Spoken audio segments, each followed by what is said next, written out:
Hello, beautiful minds. How are you doing today? I hope you're good, fine, happy, and I hope you're keeping safe. More importantly, or most especially, I hope you're coping well and you're being intentional about your mental health. All right, my name is Adeola Adeyemi. I'm a mental health expert and a mental fitness coach. I help young and middle-aged people, especially women, become better persons, live happier, healthier lives by teaching them practical ways to prioritize themselves and their mental health. All right, today on our Talk Mental Health podcast series, I'll be talking about 3 ways to improve self-love. 3 ways to improve self-love. Self-love simply means having a high regard for your well-being. Having a high regard for your happiness, your mental and emotional well-being, taking care of your needs, appreciating yourself deliberately, doing things that you probably would have done to others when you love them for yourself. All right, it is like the basis or foundation of a good self-esteem. Like, come to think of it, you can only give love to someone you think is worthy of it. So the way you love others because you think they deserve it is the way you give yourself love because you have good self-worth. You think you are worthy and you are valuable and you start to love yourself. So that's what self-love simply means. Are you willing to love yourself more than ever before? Then listen to this podcast and don't forget to like, comment and share. All right, let's go. The only one who gets to decide your worth is you.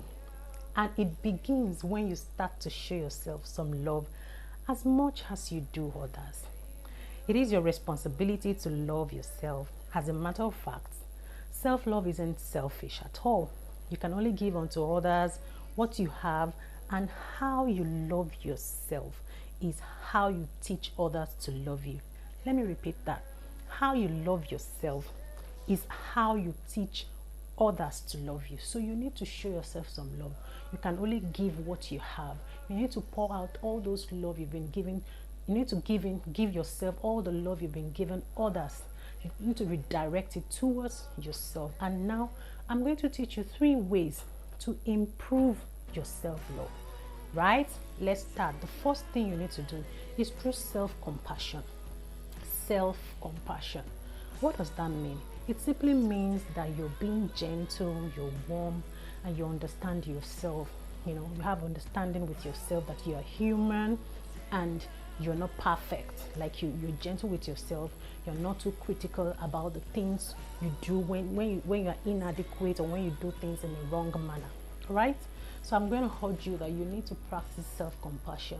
You need to be kind to yourself. Understand you're not less of a human than every other person around you.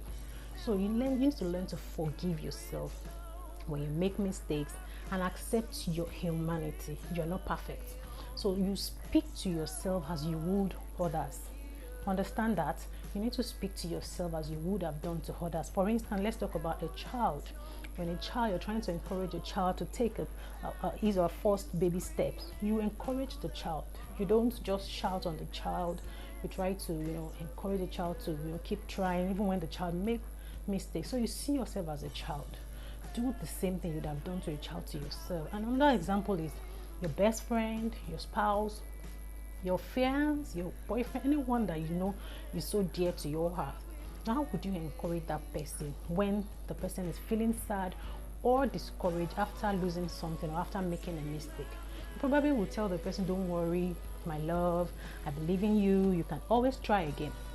So you are not less of a human than that person. Why not do the same to yourself? When you make mistakes, when you try something and it fails, try to encourage yourself. Okay, you can do this again. I can always try again. You understand? So you need to cut yourself some slack. You need to stop criticizing yourself and understand that you are human too. Be nice to yourself. Show yourself some compassion and always tell yourself, I am human. All right? So let's move to the second point, or the second way by which you can improve self-love. That is setting healthy boundaries. Number 2 is set healthy boundaries. A boundary is like a limit or a space between you and another person. Okay? Healthy boundaries are boundaries you put in place to protect yourself and ensure that you are mentally and emotionally stable. So setting healthy boundaries, they are crucial components of self-care. So they help you to to establish your identity. You understand that this is who you are, and these are the things you can take, these are the things you can tolerate. You're able to state them clearly. You know your values, you know what you can tolerate and what you can't. So you respect yourself enough to know when to say yes or no. You know, when to stay and walk away. You identify abuse early enough. You define all these things, and you're able to communicate these things effectively without feeling bad or feeling guilty. All right? You're able to identify things against your moral standards, and you stand up for yourself because you respect yourself. You know that these things are good for you or are not good for you, and then you state them clearly. So I understand that to master the act of setting healthy boundaries, you need to practice. All right? And of course, for the first few times, if you're starting newly, you might experience guilt feeling, like you feel bad. Oh, am I doing the right thing? But it's normal. I just want you to understand that that is normal. So you need to understand that.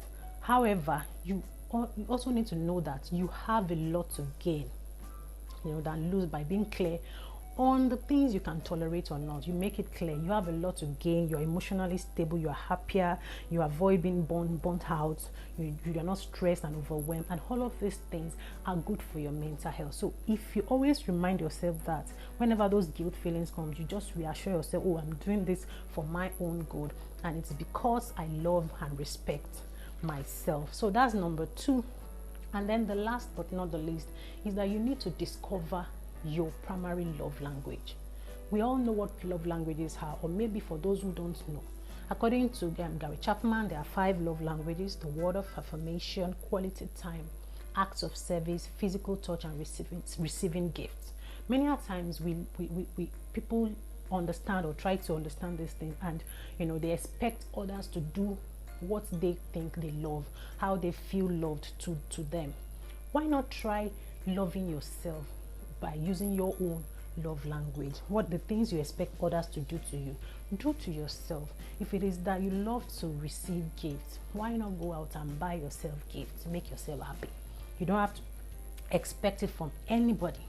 If it is that you want quality time, stay with yourself, meditate, try to spend time with yourself all by yourself, not in company of anyone. If it is words of affirmation that makes you feel good about yourself, come on, write those positive affirmations down. Stand in the front of the mirror and tell yourself, I'm gorgeous, I'm beautiful, I'm amazing, I'm a superstar, I'm intelligent, I'm smart. Identify what these love and languages have, and do that to yourself from time to time. Stop expecting it from others. Learn to love yourself. Remember that when you love yourself, you are able to, give that love to others, and you are able to also teach others how to love you. So don't forget those 3 points I've raised. The first one is show yourself compassion, self-compassion. The second one is set healthy boundaries, and the third one is discover your primary love language and show yourself love through those languages. All right. So that will be all for today's session. I hope you've learned something new today, and I hope you're going to practice. Remember that you need to apply this knowledge to see positive results. All right, don't forget to follow at Talk Mental Health Nigeria on Instagram and Facebook, and visit our website at www.talkmentalhealth.com.ng. And always remember to be intentional about your mental health. Bye.